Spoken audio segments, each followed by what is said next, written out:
Greek philosopher Plato declared, "I have hardly ever known a mathematician who was capable of reasoning." Not much comfort for today's teaching challenger, Simon Singh, maths and science evangelist and best-selling author. He's come to Queen Elizabeth School for Boys in Barnet, founded by Elizabeth I in 1573. It was Elizabeth's code breakers who revealed the plot to replace her with Mary, Queen of Scots, who was put to death as a result. The great thing with code breaking, there's some really complex, arcane mathematics in there, but there are also heroic stories. People who dedicated their lives to saving their nation, or people who lost their lives because a code was broken. Over 4 centuries after Elizabeth, codes are on the agenda once again, as Simon prepares to take over Mr. Dalton's Year 10 maths class. Right, gents, why we're here today, we're not going to have a normal lesson, unfortunately. We're going to be taught by a gentleman called Simon Singh. Now, has anyone ever heard of Simon Singh? Yes, Ben.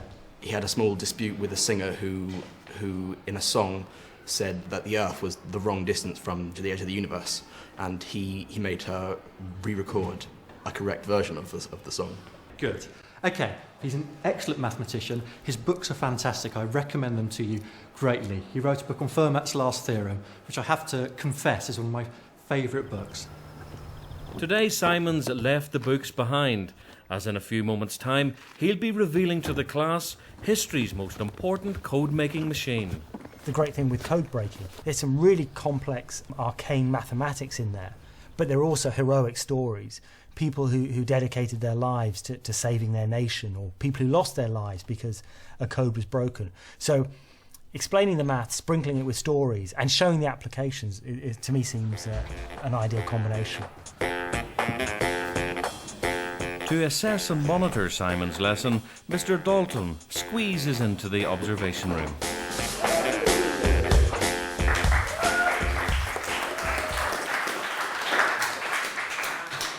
Thank you very much for that very warm welcome. My name's Simon Singh, and what I wanted to talk to you about this morning was a particular area of mathematics called cryptography. And cryptography is the mathematics of code making and code breaking. It's about mathematics being used to protect your secrets, to protect your privacy. Generals use it, prime ministers use it, people use it to protect their diaries. It's applied maths, it's the mathematics of kind of life and death. He's very expressive in the way he talks. You can really get his enthusiasm for code breaking through.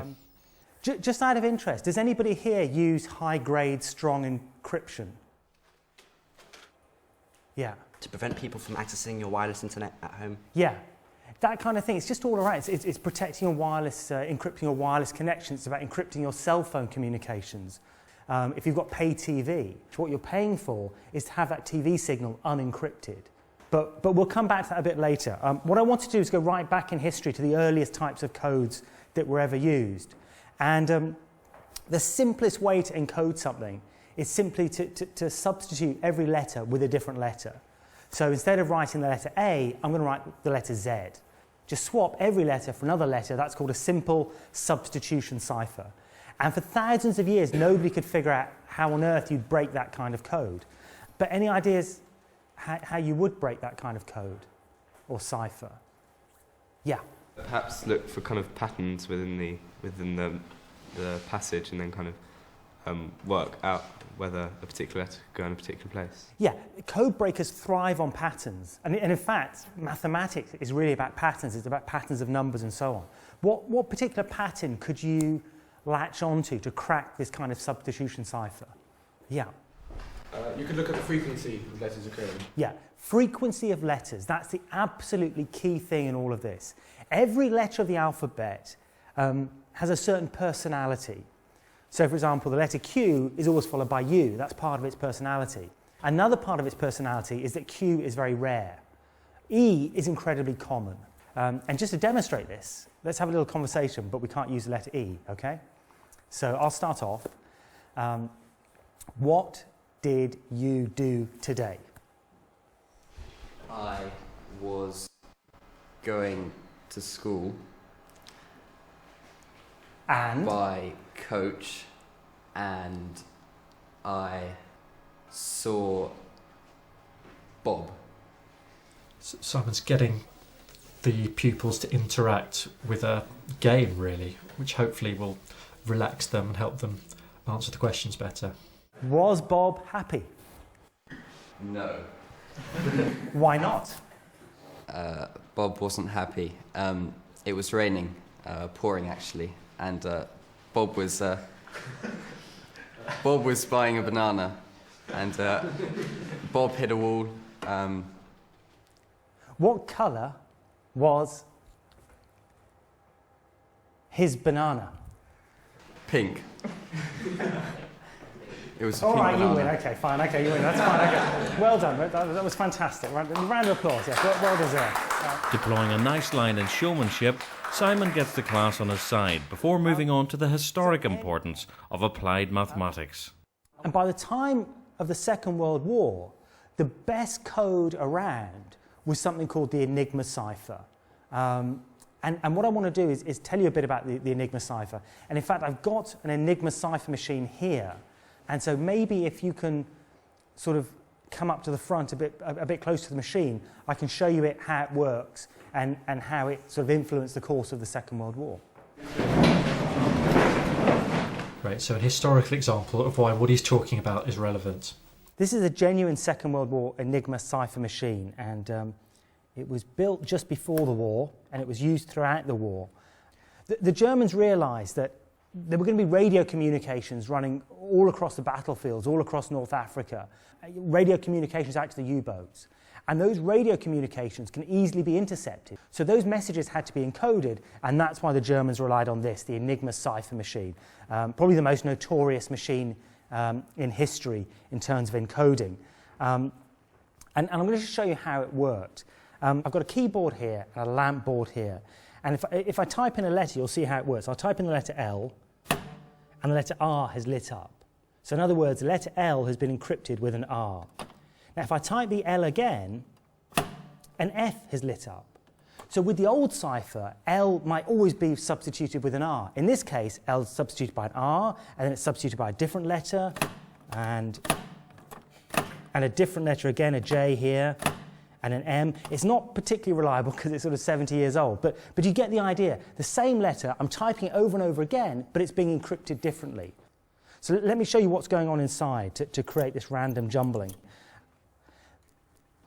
Here are the keys, here are the lamps. And the wires, each of the 26 wires from the keys goes to the lamps. But before getting to the lamps, it goes through these rotors. Let me take this out. What I've got here is an axle containing 3 wheels. There are 26 contacts here. If I type the letter A, let's say it goes in at the top. This cog is like spaghetti inside. So the letter goes in as an A, but it might come out as a Z. It goes in here as a Z, it might come out as a P. It goes in here as a P, it might come out as a B. So every rotor scrambles a letter.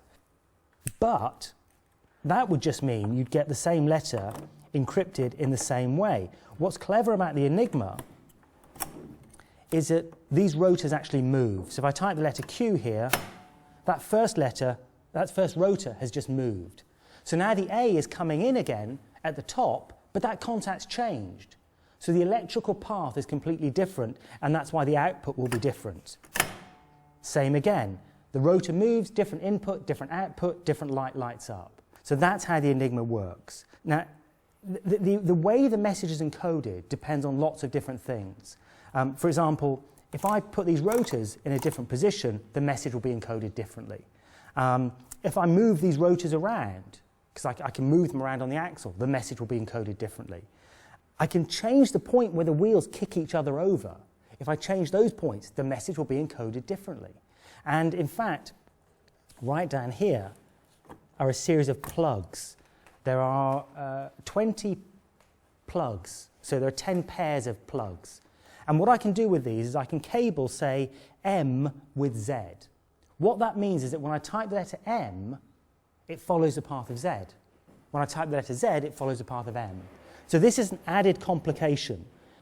Let me show you how you would encode and decode a message. The machine's set up in a certain way. I'm going to type in the message OK. O gives me a P. K gives me an F. PF. OK is PF. You get PF. You think, oh, what does PF mean? You've got to have the machine in exactly the same setting. So I'm going to wind back these two cogs, or this one here, 1, 2. The machine is in exactly the same way as I sent it. So as a receiver, if you type in PF, you should get OK. P gives me a O, and F. It's a German keyboard. It's slightly unfamiliar to me. There it is, right in the middle. That should be a K. There we go. So encoding and decoding is simple if you've got a machine and you know the setting. Any questions? Yeah. How did the Germans send the setting that they would use? Oh, right. Okay. Every month, the Germans would publish a sheet of paper, and it would have 31 lines, one line for every day of the month.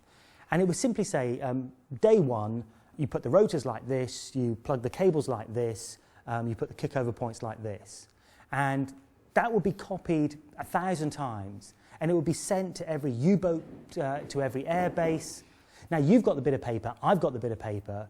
We set our machines up the same way, and then we can communicate. The question answer seems to be going really well. It's when he gets a question, he introduces perhaps a new story. Something. He's not just rehashing what he said before, so that's really good. The school bell has rung, and after a good lunch, Mr. Dalton returns to monitoring the lesson.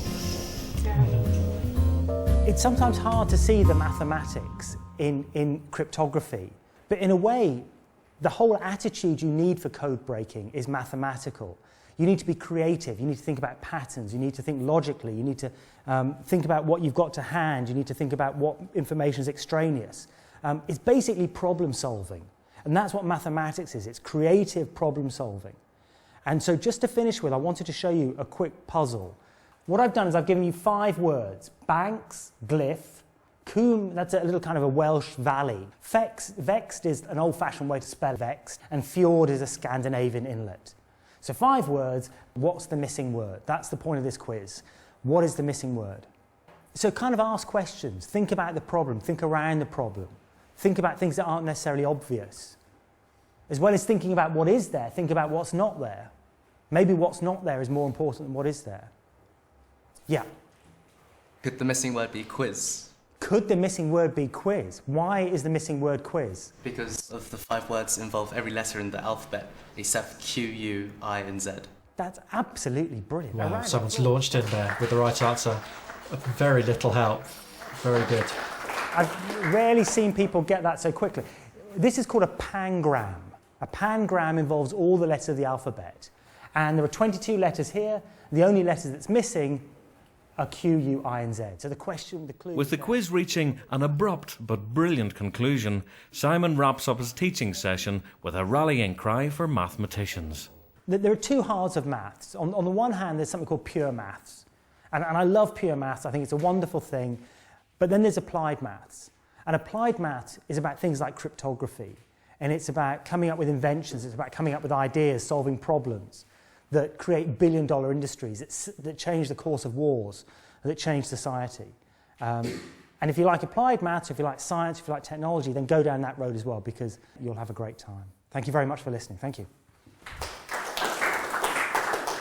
Hello, Tim. How are you doing? Well done. Well, they're an enthusiastic bunch. Yeah, they are, aren't they? They're very keen on their maths. Did I... Was there anything I said that I shouldn't have said, or anything that gaps? No, nothing. I mean, I thought you had an excellent rapport with the kids. I thought, great, the stories, engaged them really well. That was great. My own thing is, obviously, if you were teaching the maths week in, week out, they'd need to do more number work, of course. Yeah, I think when I'm writing books, what I try and do is use the stories to then get people hooked into the maths and the numbers. And what I often find is that the kids who are not necessarily the ones that follow the absolute logic of the maths ruthlessly do pick up on some of the applied aspects or some of the puzzly stuff. Did you enjoy it? I did, yeah, no, it's great fun. Yeah, well, I think if you ever fancy a career change, I think you'd be a very good teacher. One day. Yeah, excellent. Thanks very much. My Simon. pleasure. Many thanks for inviting me. It's Okay. great fun. Excellent. Thanks a lot. Cheers.